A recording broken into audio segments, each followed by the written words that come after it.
द्वितीय वर्ष कला इतिहास विषय स्तर पेपर 1 अमेरिकन संघराज्याचा इतिहास 1776 ते 1945 सत्र दुसरं. यामध्ये आपण प्रकरण 3 अमेरिका आणि जागतिक युद्धांचा काळ यामध्ये अमेरिकन राष्ट्राध्यक्ष थोडोर रूझवेल्ट आणि त्यांचे धोरण या संदर्भाची आपण माहिती पाहणार आहोत. याची एकंदरीत 2 टप्पे पडतात. यामध्ये आता आपण थोडोर रूझवेल्ट आणि त्यांचं अंतर्गत धोरण याबद्दलची आपण माहिती पाहणार आहोत. एकंदरीत रिपब्लिकन पक्षाच्या वतीने अमेरिकेतील बदलणारे लोकमत या माध्यमातून या रिपब्लिकन पक्षामध्ये प्रागतिक विचारांनी प्रभावित झालेले अनेक उत्साही तरुण या गटाचे नेतृत्व करीत होते आणि त्या नेतृत्वातीलच एक प्रमुख व्यक्ती म्हणजे थोडोर रूझवेल्ट हे होत. 20व्या शतकाच्या प्रारंभी अमेरिकेचा राष्ट्राध्यक्ष होण्याचा मान या रूझवेल्ट यांना प्राप्त झालेला आहे आणि त्यांनी आपल्या राष्ट्राध्यक्षपदाच्या कारकिर्दीत किंवा काळात प्रागतिक विचारांची उद्दिष्टे राबवण्याचा प्रयत्न त्यांनी केलेला आहे. एकंदरीत राष्ट्राध्यक्ष थोडोर रूझवेल्ट हे अमेरिकन शासनातील प्रागतिक युगाचा प्रणेता या नावाने ते ओळखले जातात आणि अशा या रूझवेल्ट यांच्या कार्याची माहिती पाहत असताना प्रारंभी त्यांचा जीवनपट पाहणे उचित ठरते. त्या माध्यमातून रूझवेल्ट यांचा जन्म 27 ऑक्टोबर 1858 रोजी न्यूयॉर्क शहरातील एका श्रीमंत कुटुंबात झालेला आहे. लहानपणापासूनच उद्योगशील ध्येयवादी जीवन जगण्यास त्यांचे मनोधैर्य होते. त्यातल्या त्यात संकल्पशक्ती आणि बुद्धिमत्ता त्यांच्या अंगी होते. हार्वर्ड विद्यापीठातून त्यांनी उच्च शिक्षण घेतले आणि विद्यार्थी दशेतच त्यांनी 1812चे युद्ध व पश्चिमेचा विजय हे 2 ग्रंथ त्यांनी लिहिलेत. शिक्षण पूर्ण केल्यानंतर वयाच्या 24व्या वर्षी त्यांनी राजकारणात प्रवेश करून ते न्यूयॉर्क राज्याच्या विधानसभेवर निवडून आलेले आहेत. न्यूयॉर्क नगरपालिकेचे मेयर्स, मुलकी सेवा आयोगाचा अध्यक्ष, पोलीस कमिशनर,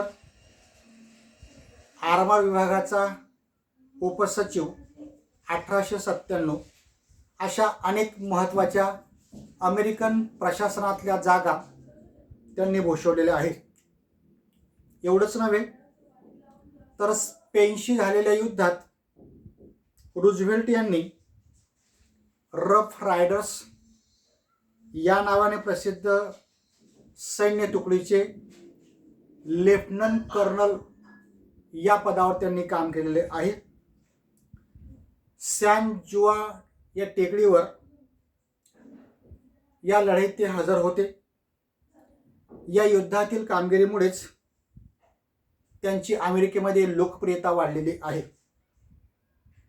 1898 मध्ये न्यूयॉर्कचे गव्हर्नर म्हणून ते निवडून आलेले आहेत आणि याच काळात त्यांनी मोठ्या औद्योगिक संघावर शासकीय नियंत्रण ठेवलेले आहे. समाज सुधारणेचे त्यांनी काम केल्याने त्यांची अमेरिकेत लोकप्रियता वाढलेली आहे. सन 1900 मध्ये गव्हर्नर पदाच्या निवडणुकीसाठी ते उत्सुक असले तरी त्यांनी ही निवडणूक लढवली नाही, तर उलट अमेरिकेच्या उपाध्यक्षपदाची निवडणुकीची त्यांनी तयारी केलेली आहे. रूझवेल्ट हे अमेरिकेचे उपाध्यक्षपद होताच अवघ्या 6 महिन्यांच्याच काळात राष्ट्राध्यक्ष मॅकेन्लो यांच्यावर अराजकवादी व्यक्तीने गोळ्या झाडल्यात आणि पर्यानेच 19 सप्टेंबर 1901 रोजी रूझवेल्ट यांना अमेरिकेचा राष्ट्राध्यक्ष बनण्याची संधी प्राप्त झालेली आहे. त्या माध्यमातूनच अमेरिकेच्या इतिहासामध्ये अब्राहम लिंकनच्या नंतर एक प्रभावी आणि उठावदार व्यक्ती म्हणून रूझवेल्ट यांची ख्याती होती. अहम मान्यता हा त्यांचा दुर्गुण होता. तो बुद्धिमान, आक्रमक प्रवृत्ती, प्रचंड आत्मविश्वास, कार्यशीलता, उदांड उत्साह आणि जबरदस्त महत्त्वाकांक्षा हे त्यांच्या व्यक्तिमत्वाचे पैलू होते. संघर्ष करीत राहणे आणि सक्रिय राहणे हे जिवंतपणाचं लक्षण होय असं त्यांचं मत होतं. एकंदरीत त्यांनी समाजातील दलित, कामगार, शेतमजुरांच्या समस्या जाणून घेतलेल्या आहेत. समाजातील अनिष्ट प्रवृत्तींचं निर्मूलन केलेलं आहे. त्यांनी अमेरिकन कायदे आणि राज्यघटनेचा सखोल अभ्यास केलेला होता. शासकीय अधिकारांचा वापर करून समाजातील अनिष्ट प्रवृत्तींना दूर केलेले आहेत. कामगार वर्गाला त्यांनी न्याय्य हक्क मिळवून दिलेला आहे. असे हे अमेरिकेला लाभलेले थिओडोर रूझवेल्ट यांचा राष्ट्राध्यक्षपदाचा कार्यकालातील त्यांच्या धोरणाचे 2 भाग पडतात. यातला पहिला भाग म्हणजेच अमेरिकन राष्ट्राध्यक्ष थिओडोर रूझवेल्ट यांचे अंतर्गत धोरण आणि कार्य. विशेषतः करून अमेरिकन राष्ट्राध्यक्ष रूझवेल्ट यांच्या काळामध्ये रिपब्लिकन पक्षाचे नेते अस्वस्थ होते. टीकाकार त्यांना झेंडा फडकवतील आणि पुढे सरसावणारा पण प्रखर विरोध होताच मागे हटणारा शिलेदार असे त्यांचं वर्णन करतात. विरोधकांची निंदा नालस्ती याबाबत संयम राखणे त्यांना जमत नव्हते. रूझवेल्ट यांच्या प्रशासनावर राष्ट्राध्यक्ष मॅकेन्लो यांनी आखलेल्या धोरणाची अंमलबजावणी करण्याचे त्यांनी आश्वासन दिलेले होते. पर्यायाने देशातील समस्या सोडवण्याकडे त्यांनी लक्ष दिलेलं आहे. यामध्ये प्रामुख्याने देशातील औद्योगिक संघ, रेल्वे कंपन्या, बँकांवरील शासकीय नियंत्रण ठेवणे, नैसर्गिक साधन संपत्तीचा अपव्यय थांबवणे, त्वरित जमीन लागवडीखाली आणणे, मुलकी सेवेत सुधारणा, सुसज्ज लष्कर आणि आर्मर उभारण्याचं त्यांनी जाहीर केलेलं आहे. अशा या रूझवेल्ट यांचं अंतर्गत धोरण पाहताना पहिला मुद्दा म्हणजे औद्योगिक संघांवर शासकीय नियंत्रण त्यांनी आणलेले आहे. थिओडोर रूझवेल्ट यांच्या काळात अमेरिकेतील प्रागतिक नेते आणि इतर पक्षांनी औद्योगिक संघावर नियंत्रण, शासकीय नियंत्रण असावे अशा प्रकारची मागणी केली. 1890 मध्ये काँग्रेसने शर्मन टस विरोधी कायदा पास केला आणि राजकीय भ्रष्टाचारामुळे या कायद्याची अंमलबजावणी झालेली नाही. आर्थिक संघाच्या धोरणामुळे सामान्य भागधारकाला कंपनीच्या संचालक पदात स्थान नव्हते. भागीदारांकडून प्राप्त भांडवलावर उद्योगपतींचा वर्ग हा श्रीमंत होत होता. अमेरिकेतील 185 औद्योगिक संघाकडे 3 अब्ज डॉलरपेक्षा जास्त भांडवल होतं. प्रागतिक चळवळीमुळे नागरिकांनी औद्योगिक संघावर शासकीय नियंत्रण असण्याची मागणी केलेली आहे. 1901 मध्ये रूझवेल्ट यांनी काँग्रेसकडे स्वतंत्र व्यापार खाते स्थापन करून ब्युरो ऑफ कॉर्पोरेशनची निर्मितीची परवानगी मागितली.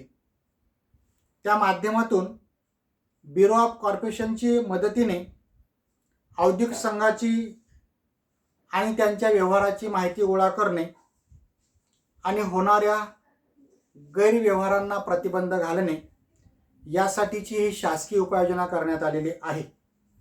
आणि रूझवेल्ट यांनी या माध्यमातून अमेरिकेत असलेल्या औद्योगिक संघाच्या गैरव्यवहार त्यांनी उघड करून लोकमत जागृत करण्याचा प्रयत्न त्यांनी केलेला आहे.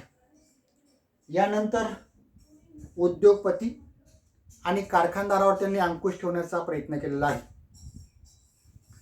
नॉर्दर्न सिक्युरिटी कंपनीने शर्मन कायद्याचे उल्लंघन केल्याचा आरोप रूझवेल्ट यांनी करून कंपनीच्या विरोधात कोर्टात खटला टाकलेला आहे. 1904 मध्ये न्यायालयाने कंपनी विरोधात निर्णय देऊन बेकायदेशीर ठरवून बरखास्तीचा आदेश दिलेला आहे. परिणामी अमेरिकेतील औद्योगिक संघाचे गैरव्यवहार समाजापुढे आणलेले आहेत. रूझवेल्टने अमेरिकेतील 44 मोठ्या कंपन्यांविरुद्ध खटले भरलेले आहेत. शासन हे कंपन्यांवर नियंत्रण प्रस्थापित करू शकते असं स्पष्ट धोरण रूझवेल्ट यांनी मांडलेले आहे. एकंदरीत वरील या रूझवेल्टच्या कार्यामुळे ट्रस्ट बस्टर म्हणून अमेरिकेच्या इतिहासामध्ये त्यांचा उल्लेख केला जातो. यानंतर पुढचा मुद्दा म्हणजे स्वतंत्र व्यापारी खात्याची स्थापना 1904. रूझवेल्टने मोठ्या कंपनीच्या विरोधात खटल्यात मिळालेल्या विजयामुळे त्यांची लोकप्रियता वाढलेली आहे. एवढंच नव्हे, त्यांच्या या कार्यामुळे जनता जागृत झालेली दिसून येते. साहजिकच रूझवेल्टने 1903 मध्ये ब्युरो ऑफ कॉर्पोरेशन याची स्थापना करण्याची मागणी अमेरिकन काँग्रेसकडे केलेली आहे. काँग्रेसने रूझवेल्ट यांची मागणी मान्य करून त्यांना स्वतंत्र व्यापारी संघाची स्थापन करण्यात आलेली आहे. या अंतर्गत ब्युरो ऑफ कॉर्पोरेशन स्थापन करून औद्योगिक संघाच्या आंतरराष्ट्रीय व्यापाराची चौकशी करण्याचे अधिकार त्यांनी मिळवलेले आहेत. कंपन्यांच्या आर्थिक व्यवहारावर कायद्यांचे नियंत्रण वाढवून उद्योगपतींचा समाजविरोधी हालचालांवर मर्यादा ठेवण्याचा प्रयत्न रूझवेल्ट यांनी केलेला आहे. यानंतर पुढचा मुद्दा म्हणजे रेल्वे कंपन्यांचे पक्षपाती धोरण त्यांनी थांबवलेले आहे. अमेरिकेत रेल्वे कंपन्या मालवाहतूक दरात आपल्या मतानुसार मोठ्या प्रमाणात वाढ करीत असत. म्हणजे पर्यायाने वाहतूक दराची जो काही दर होता त्याचा कमी जास्तपणा काही कंपन्यांना ते सवलती देत असत. मात्र शेतकऱ्यांवर अन्याय होता. या कंपन्यांचं हे व्यापारातील वाहतुकीबद्दलचं पक्षपाती धोरण थांबवण्यासाठी आंतरराज्य व्यापार समिती स्थापन करण्यात आलेली आहे. आणि या समितीच्या अधिकार क्षेत्र व्यापक स्वरूपात करण्यात आलेले आहे. त्यानुसार 1903 मध्ये अमेरिकेने एल्किन्स कायदा पास करून यानुसार रेल्वे कंपन्यांनी जाहीर केलेल्या दर अंमलात आणावे. ते कमी जास्त स्वरूपात आकारू नयेत आणि विशेषतः करून रेल्वे कंपन्यांकडून सवलत घेणाऱ्या कंपन्यांनाही शासनाने शिक्षा केलेली आहे. यानंतर हेपबर्न कायदा 1907, कंपनीच्या विरोधात येल्फिन्स कायदा पास होऊन काही कंपन्या, रेल्वे कंपन्या बेकायदेशीर वाहतूक करीत होते.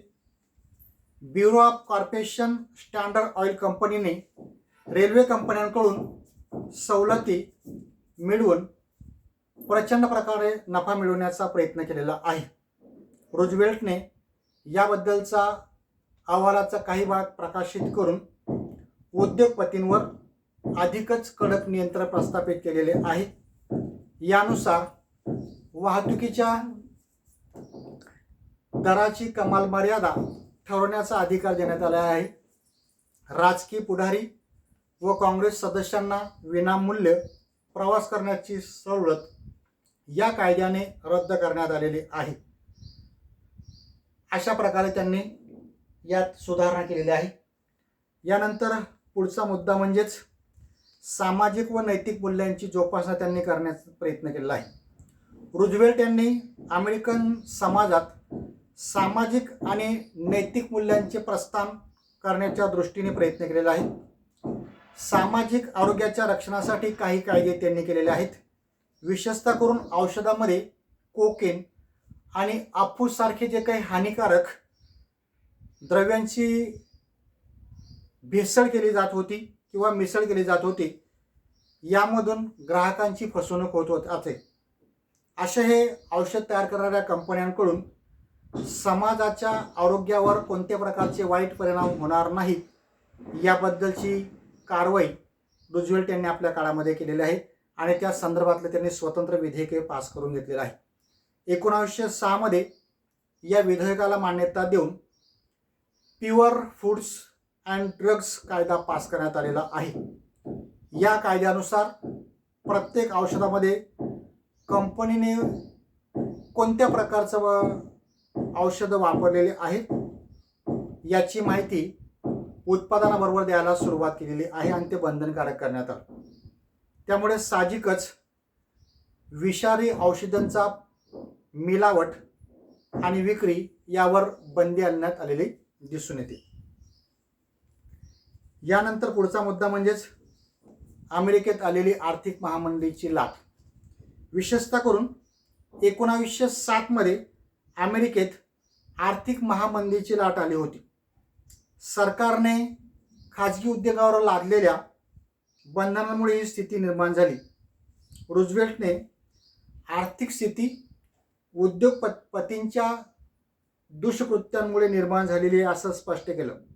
त्या माध्यमातून 1908 मध्ये चलन व्यवस्थेतील त्यांनी दोष दूर करून स्वतंत्र ऑल्ड्रिच डॅश व्हेरीलँड ॲक्ट हा पास करून त्यानुसार आर्थिक आणीबाणीच्या काळात आवश्यकतेनुसार चलनामध्ये सुधारणा करण्याचा अधिकार राष्ट्रीय प्रांतांना देण्यात आलेला आहे.